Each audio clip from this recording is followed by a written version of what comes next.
Good evening, everyone. This is Writing on Air. Writing on Air is made possible by the generous contributions of KZFR supporters and by Rollo's West on West 3rd Street in downtown Chico. Rollo's West offers appetizers and entrees, including Maryland-style shrimp and blue crab cakes, steaks, seafood, duck, and flatbread pizza. There's also a wine bar, charcuterie, and artisan cheeses. Open Tuesday through Saturday at 5. Rollo's West, located at 342 West 3rd Street. More information on Facebook or by calling 636-4468. All right, everyone. Well, this should be a pretty good show tonight. We have some guests with us today who are actually going to be reading live, and tonight is actually a live show, thank goodness. So, again, my name is Kevin. I'm with my co-host, Kylene. How you doing? Hi, Kevin. How are you? Pretty good. It's been a pretty long time coming since we've had any... Actually, we have not had a live show together yet. No, we have not. So this is fun. Yeah. All right. So we have Brandon Melrose with us, and Hannah. Go ahead and say hi. We'll see if your mics are working. Hi. Thanks for having us. I hear ya. All right. Hello. Hello. All right. Well, Brandon and Hannah, I believe, have both submitted before, so this should be a pretty fun adventure. And we'll go ahead and dive right into it. I think Hannah's is the first piece. I don't think you had any background for it. Just wanted to dive right in, right? Okay, cool. Give me 1 second.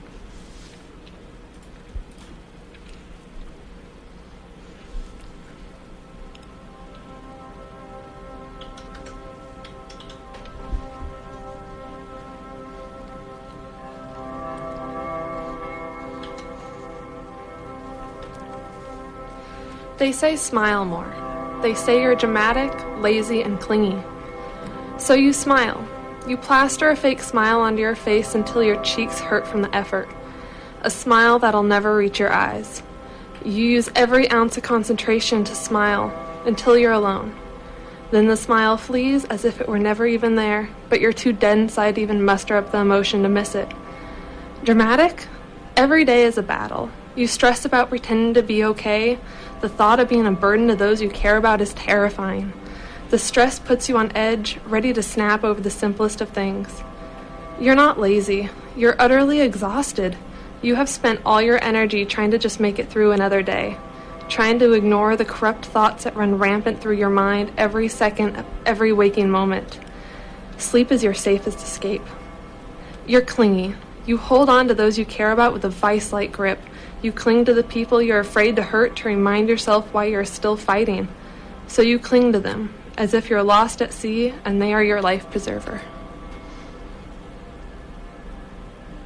Oh, man. I like that piece. That was good. Thank you. And that was first time reading on air, right? Yes. Congratulations. That was awesome. All right, yeah. And I'm looking at the format here, and it's not poem. It looks like prose. A little bit of a meditation. We have it in second person.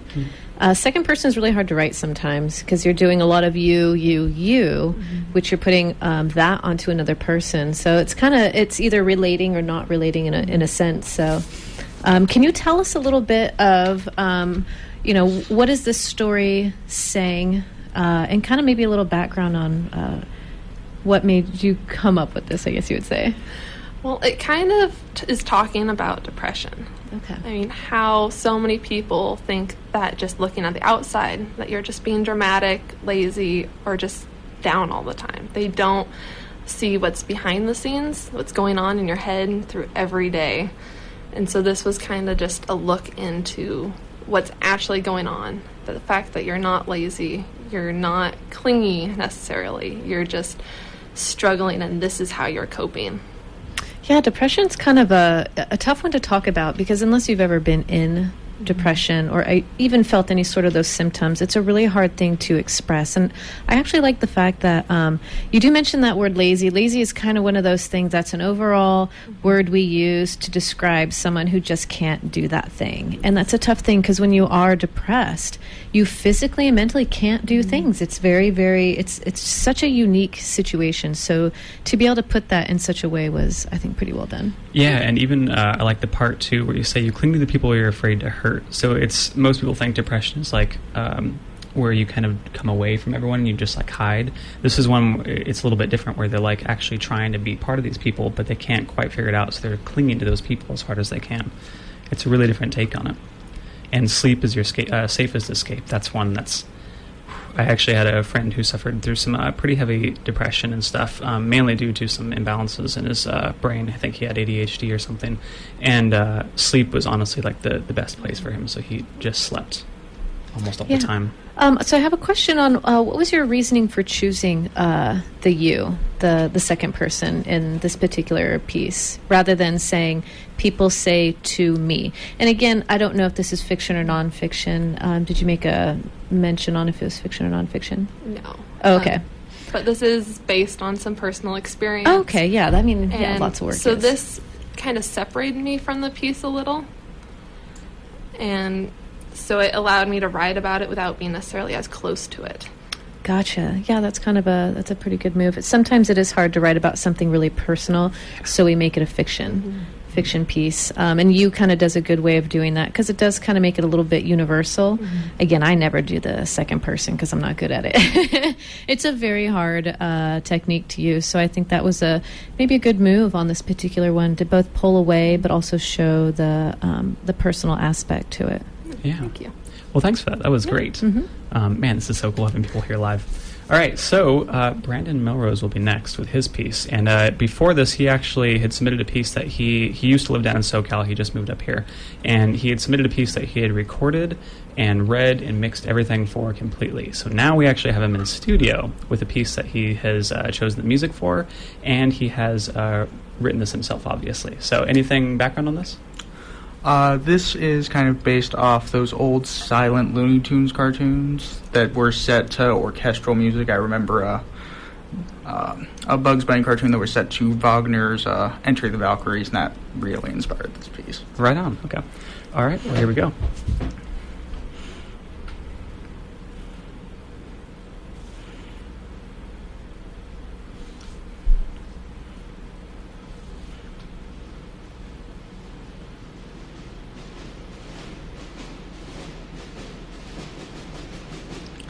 The melody began slow and harsh, as it always did, slowly building its notes with the thumping of the bass.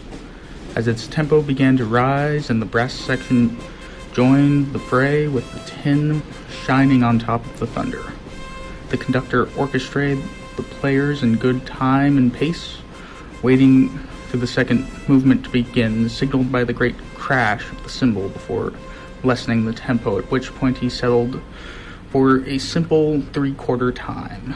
1, 2, 3, 1, 2, 3, 1, 2, 3, 4.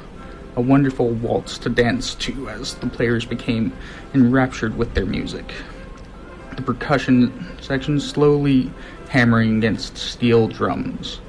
The brass delivered instructions to the rest of the players on behalf of the conductor. The strings slowly plucking away with aimed precision, looking to strike beyond the drums, while the flautist sang soft and sweetly beneath the clatter, all following the time and all of them waiting for that one golden sound to emanate from the opposing orchestra playing counterpoint.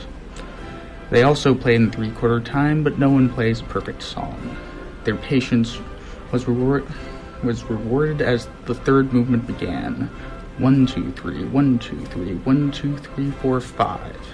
A fifth unharmonious note. Someone forgot to play in time with the others, and so the conductor again raised the tempo as he began the finale of his great symphony. His percussionists began to mingle their drums in the new fervor. The strings moved faster than ever as their bows ricocheted off. The flautists began to sing silver and crimson as they moved the symphony forward towards the final crescendo, and the brass sounded the halt. The great symphony played loudly in his great and open-air amphitheater, and the booming sound carried for miles along the westward wind until the players sheathed their instruments and their stage grew silent once more. Oh, man. I definitely pictured that like Looney Tunes feel, too, when I was listening to you. That was amazing, Brandon.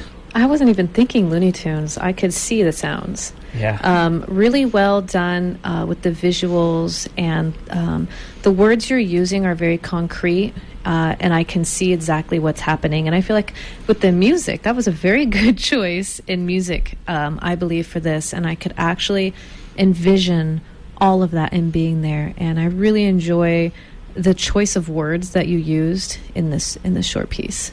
Yeah. Man, it's, let me actually reach over and grab that from you. I had done a little bit of reading before this, and I wanted to ask why use a symphony? Like, there's a whole bunch of other things that you could have done. Like, was it just primarily the Looney Tunes thing, or? Well, a symphony all has a bunch of players trying to work together in a harmonious sort of unison. And with the sort of imagery I was trying to create, I needed a lot of players in the scene. And a normal band doesn't generally play to something as simple as 3/4 time. It's much faster. You don't have as a large variety of players. You tend to have a drummer, maybe a guitarist. You just don't have as many players to perform with. There's this line, I love this. There's actually a thing that some people have where they can hear color. And so you have here, the flautist began to sing silver and crimson as they moved the symphony forward towards the final crescendo, and the brass sounded the halt. And it's weird, brass does have that sound, you know what I mean? So we have the brass sounded the halt, and then sing silver and crimson. You chose those words very particularly. Can you explain why silver and why crimson? Well, the imagery I was actually trying to create this piece with this piece was actually two armies clashing, and the flautist being the swordsman at the front, their silver swords, them clashing with the enemy, the strings being the bowmen, the conductor being your general, your brass being your horns directing everyone else. That great clash being the symbol when everyone. What color is the sound of my brain exploding just now? That was really such a beautiful way. So this is bigger than just a symphony. This is a war. That's awesome. I really like that. Yeah, it's such a good piece. There was, I think even in here too, someone forgot to play In Time with the Others. And I like that there was a mistake, making it very human. And then the conductor, the general, raised again the tempo. So it was like there was something that happened within this war, the symphony that threw it off. And then you see like a reshifting of it going back. Like none of the energy is lost in it, which is the same thing for a symphony. If it's performing in front of an audience of people, nothing's lost. It's always continued. If something is gone wrong, the symphony continues. The conductor has to roll with it and has to reintegrate it back to the music. And that's the exact same thing in war. If there's a mistake or a battle lost, the general can't just be like, oh, okay, we're just going to quit right now and come back. It has to keep going. So this piece, like symphony and war, is just feels really human to me as well. Yeah, I enjoyed it. All right. Well, I think. Do you want something else? Oh, thought I heard someone. I'm sorry. We'll move on to our last piece then. So we had 3 pieces for tonight, and this next one is again by Hannah. Yes. And no preface to this one. Same thing. Just Same right thing. into it. Yeah. All right.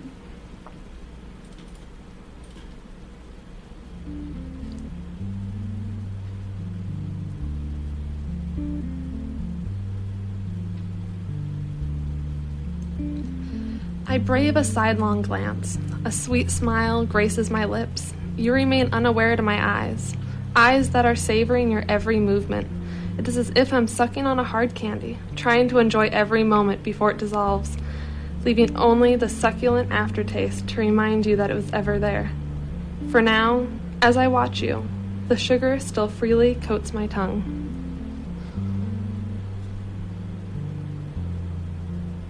Oh man. I like the short sweetness of that. No pun intended on the sweetness. I have a couple questions too. 1, who is you? And then 2, what's the flavor of the candy? Oh my. And you know what I mean? Like, No, it would yeah, make yeah. a huge difference, and I'm just kind of curious. What are... If you can't say the you, that's okay. And I'm not really sure about the flavor of the candy. I guess when I think of a hard candy, I go back to my childhood and think of the little lemon drops. And it's just in memory for me, because whenever I was having a bad day, my parents would give me one of those. So it's very sweet and almost bitter at the same time. And then you're referring that to a you, which, oh man, if you'd put that in there, that would have totally told me who the you is without even saying who the you is. So that's a really cool kind of reflection on to me, and this is my read on what my guess on what this would be, is that somewhat of a love poem. There is a bittersweetness to this lover, and they linger, whoever this person is. And I don't know if you're saying, again, with this candy, if this is somebody from a childhood long time ago, you just can't seem to forget them. And then every now and then something will trigger a memory. Am I anywhere near this? Yes, you are. Yeah, so that's usually, like when I was mentioning with colors, I'm so crazy. I'm crazy about concrete things like, what's the flavor? Who's the you? Tell me more. Because I am both curious and I just love those images. So I love the idea of it, this being sweet, lemony, nostalgic. Can't get rid of it. That was good. It actually, even the size of it just kind of reminds me, like the whole, it's not that much, which is kind of like the candy too. So it's even just reading it, you want more from it, and it just kind of lingers. And the last part that you end on, intentional or not, was really good, where it says the sugar still freely coats my tongue. It's the last thing. It's just by itself. It's the last little bit there, and then it's gone. There's a period right after that. Yeah, I have an urge to go. Yeah. I had an urge just to get that flavor one last time. That was actually a really cool thing. Yeah. Oh, and it's so relatable to trying to enjoy every moment before it dissolves. Because I remember like the first hard candies I had when I was like 5 or something like that, and it just, you could not get enough of them. Hard candies and first loves. That too. So your first candies, your first loves, there's things that kind of stick with you that you will always remember. And I think that is a great juxtaposition right there. That was awesome. And both are bittersweet in many senses, I guess. Well, we have some time too. Usually we go through, and actually we've left a lot of time for this too. Yeah. To kind of look at the pieces again and see if there's commonalities or things we can synthesize. So I'll open it up to anyone if anyone has any ideas on this. Otherwise, I have a few that might be worth talking about. How about, since this is your thing, we're going to let you go, and then we will agree or disagree. How's that feel? Sure. Okay, well, put me on the spot now. This is like your thing. This is what you do. And then I just go with it. I want to stress to all the audience out there that this is live and not planned, so I guess I'll do my best here. So we see in Brandon's the Great Symphony, which is kind of like a whole bunch of people coming together to make one thing work. And then we see the second piece in Hannah's, actually it was Hannah's first, then Brandon's, about depression of sorts. Was I right on that? Yes. Yeah, depression of sorts, very singular, and then kind of an outward, almost like longing for love.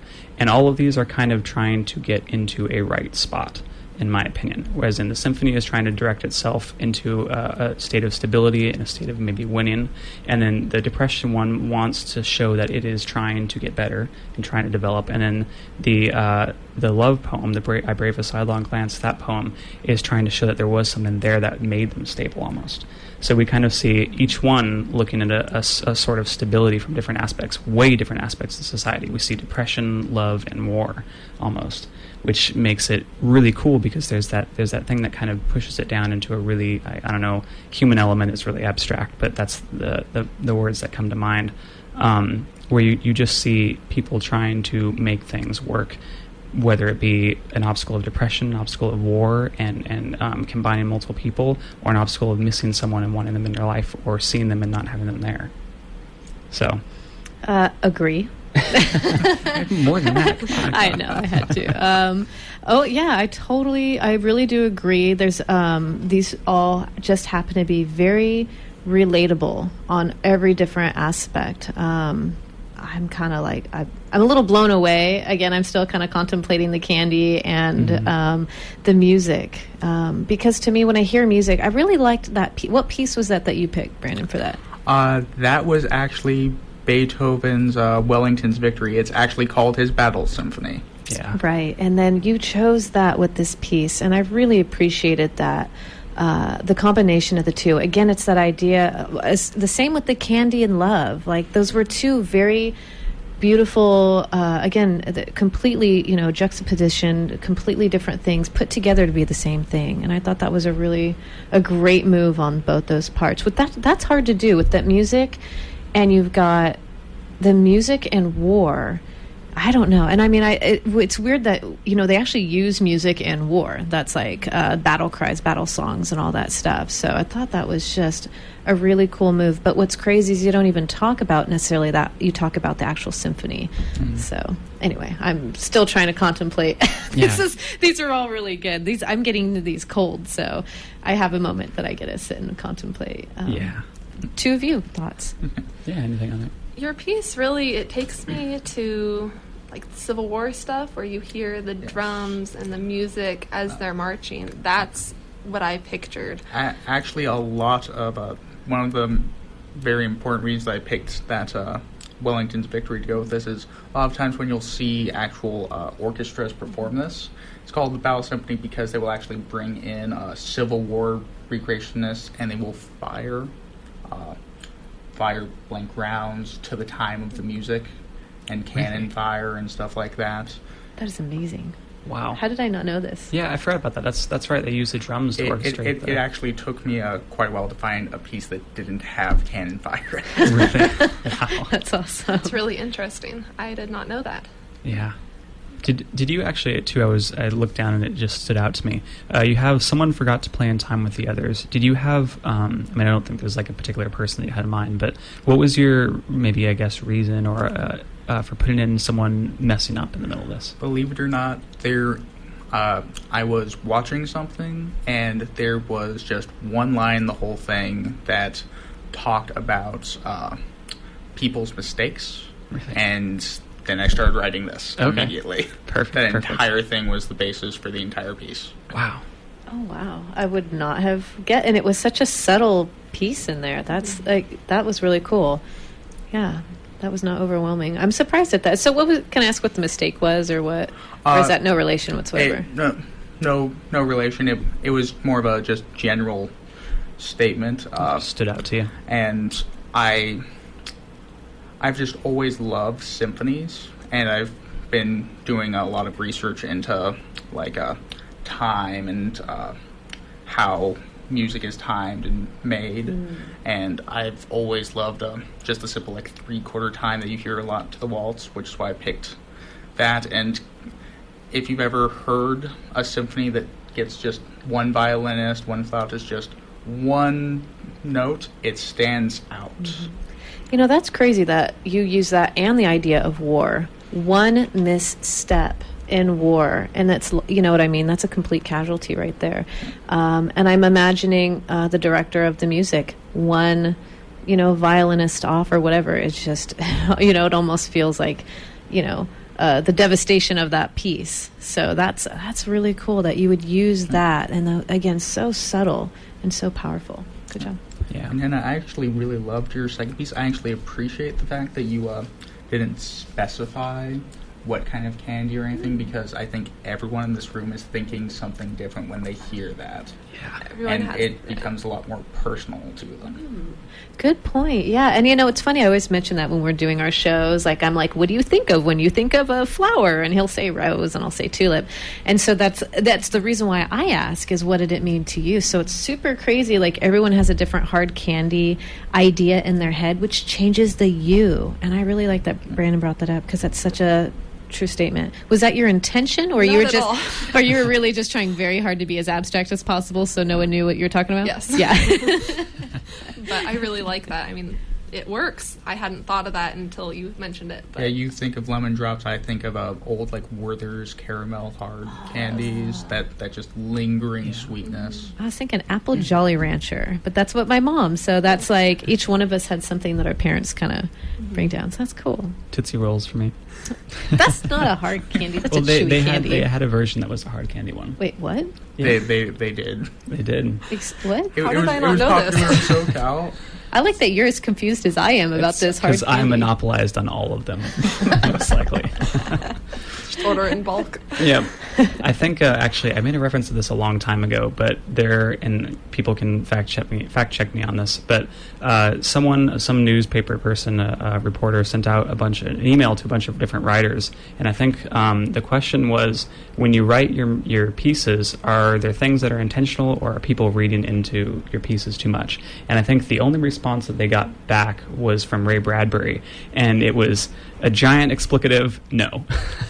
Because he was like, no, everyone reads into my stuff. I mean one thing and it gets totally taken a different direction. I can't see it. So the ambiguity is just, it can go in so many directions, which is neat because you're actually here, and so we can get what you are writing from your perspective. Because usually with these shows, we record them and we do the cold writes, and sometimes people will give us, little bits of like, hey, I want you to kind of take it in this direction or read it like this or do stuff like that, which is awesome, but we don't actually get them in the studio. Yeah, this is really nice because what we read into it might be completely different. And so again, had we not asked you about what type of candy, we both would have gone off on two totally different tangents of what this meant. So, I remember when you first brought that up, it was on one of my previous pieces, and I sent you a message right afterwards. You Bradbury.